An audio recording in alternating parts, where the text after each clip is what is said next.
उत्तर प्रदेश के बरेली में युवती को ऑनलाइन पति खोजना महंगा पड़ गया। शादी के 5 महीने बाद उसे पता चला कि उसके पति की पहली पत्नी भी है। झूठ बोलकर उसके पति ने उससे दूसरी शादी रचाई थी। मामले में युवक की दोनों कथित पत्नियों ने एसएसपी दफ्तर पर पहुंचकर आरोपी पति के खिलाफ कड़ी कार्रवाई की मांग की है। दरअसल जनपद बरेली के थाना किला क्षेत्र के मोहल्ला खन्नू की रहने वाली फायजा नईम की 17 जुलाई 2022 को थाना सिरौली क्षेत्र के काजी टोला के रहने वाले मंजूर हुसैन के साथ शादी हुई थी। लेकिन फायजा नईम को नहीं पता था कि उसका भोला भाला सा दिखने वाला उम्र दराज पति धोखेबाज निकलेगा। पीड़ित महिला के मुताबिक शादी.com के जरिए मंजूर हुसैन से उसका कांटेक्ट हुआ था। फोन पर बातचीत हुई, लेकिन महिला ने शादी.com पर अपलोड डिटेल का भरोसा कर मंजूर हुसैन के संबंध में कोई अन्य जानकारी हासिल नहीं की थी। इसका खामियाजा उसे अब भुगतना पड़ रहा है। फायजा नईम का कहना है कि उसके पति मंजूर हुसैन की पहली पत्नी भी है। उसे झूठ बोलकर मंजूर हुसैन ने उसके साथ दूसरी शादी रचाई है। पहली शादी का खुलासा उस वक्त हुआ जब पहली पत्नी ने मंजूर हुसैन के फोन से फायजा नईम का फोन नंबर लेकर उससे बात की। मंजूर हुसैन की दोनों पत्नियों के बीच फोन पर हुई बात ने तमाम सवाल खड़े कर दिए हैं।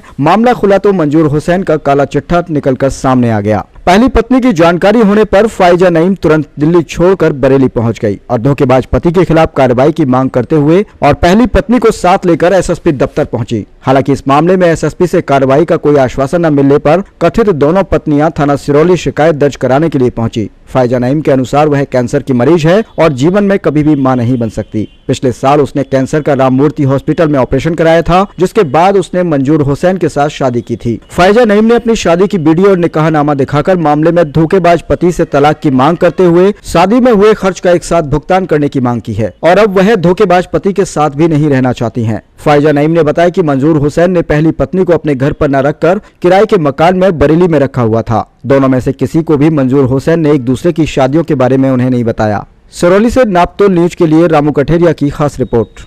मेरा नाम फायजा नईम है।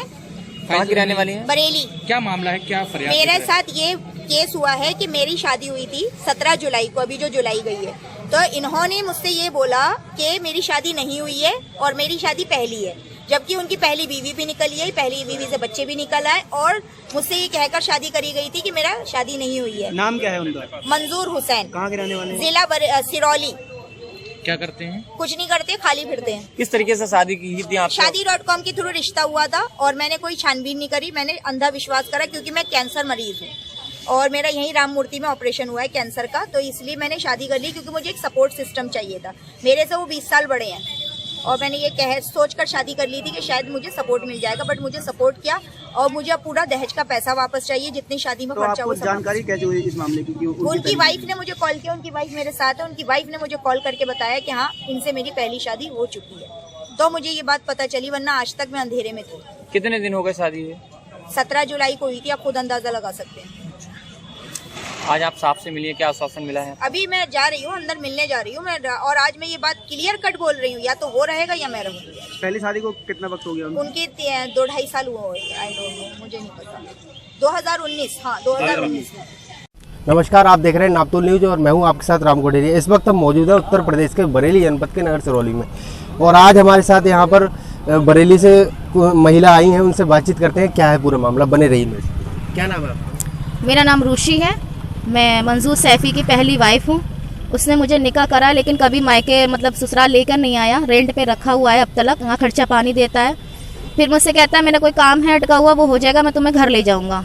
मुझे 2 महीने का वक्त दिया उसने कि मैं 2 महीने बाद तुम्हें ले जाऊँगा। उसी बीच में इनसे बातचीत करी शादी.com पे, इनसे रिश्ता जोड़ा और इनसे दस्तूर करा। दस्तूर करने के बाद उसने मुझे टॉर्चर करके, माइंडली डिस्टर्ब करके, और मेरा छोटा सा बच्चा है उसके दबाव में मुझे दबा के उसने तलाक दे दिया मुझे। मंजूर सैफी कहाँ के रहने वाले?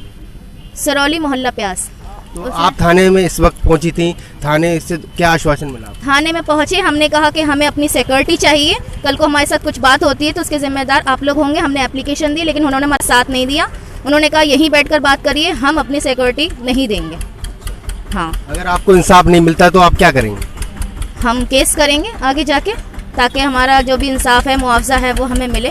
उसने 8-9 अबॉर्शन मेरे कराए हैं, कभी मुझे लेकर नहीं आया, मुझे तलाक जबरदस्ती दे के इनसे शादी कर ली उसने। लगभग कितना समय हो चुका है? सन 2019 में निकाह हुआ था, 27 जून।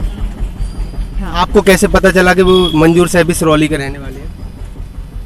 मेरे भी शादी.com से ही उसने बातचीत करी थी मुझे। यहाँ पे आती हूँ, उसका कमरा है, यहीं पर रहती हूँ, लेकिन अपने घर लेके कभी नहीं गया। रहती हूँ मैं यहाँ 8-8 दिन रहती हूँ, 10-10 दिन रहती हूँ यहाँ पर। घर लेके कभी नहीं गया मुझे। क्या कुछ चाहती हैं आप? मैं इंसाफ चाहती हूँ।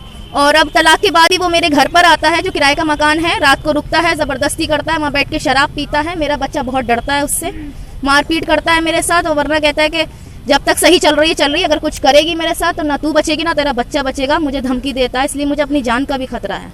और किसी अधिकारी के पास अब तक आप पहुंची? हाँ, हम बरेली गए थे, SSP ऑफिस गए थे, महिला थाने गए थे, सब तरफ एप्लीकेशन लगा के तब हम सरौली आए हैं। वहाँ से क्या आश्वासन मिला आपको? वहाँ से उन्होंने कहा कि हम ऐसे कोई कार्रवाई नहीं करेंगे, पहले हम इंक्वायरी करेंगे। तो थाना सरौली से आपको क्या आश्वासन दिया गया? कुछ नहीं मिला हमें कुछ नहीं मिला, सिवाय हमें मायूसी के अलावा कुछ